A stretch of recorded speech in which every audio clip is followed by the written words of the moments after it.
So you have fought at the T-Mobile Mhm. on the Noche card. Yeah. Which was probably an unbelievable experience fighting in that place. Because Vegas is known as obviously the home of fighting and the home of the UFC and all of that.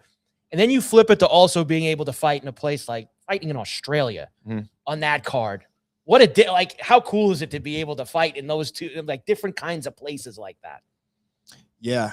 I grew up playing like the video games like Street Fighter, Tekken, and all the other ones, you know, arcade style type combat games. And like, you know, the fun part is like you get to like pick the arena, you get to fight arena, you know, and going through it myself, you know, I fought at small, you know, gyms where they set up a boxing ring all through high school. I fought on these small shows and I built my way up. I was fighting in New York City against the top, you know, New York talent, or New Jersey talent. Then I was fighting across the whole Northeast region against guys from Pennsylvania. So I kind of like worked my way up, and you get bigger and you're fighting, you know, a bigger pool of guys that are contenders and prospects coming up, and the arenas get larger. I fought in, you know, the 2100 or 3100 arena in Philadelphia. Shame on me, because it's supposed to be this, you know, really like Hall of Fame arena for like the ECW and all that shit. Right.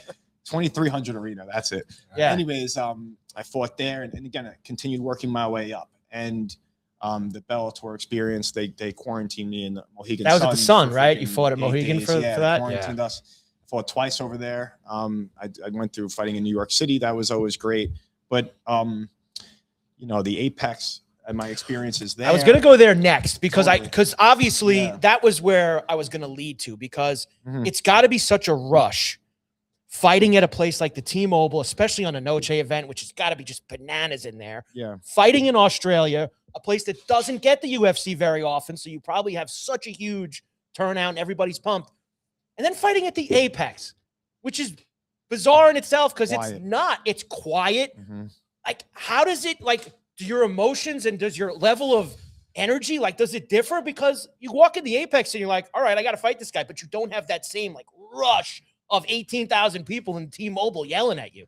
So every fighter is different, but you'll hear some fighters say they need that energy from the crowd, or some guys prefer that Apex where it simulates closer to what the gym is like, with less, you know, third party emotions and screaming. Yeah. It's kind of anticlimactic, but what I practice is ignoring all those smoke and mirrors and all the things I can't control.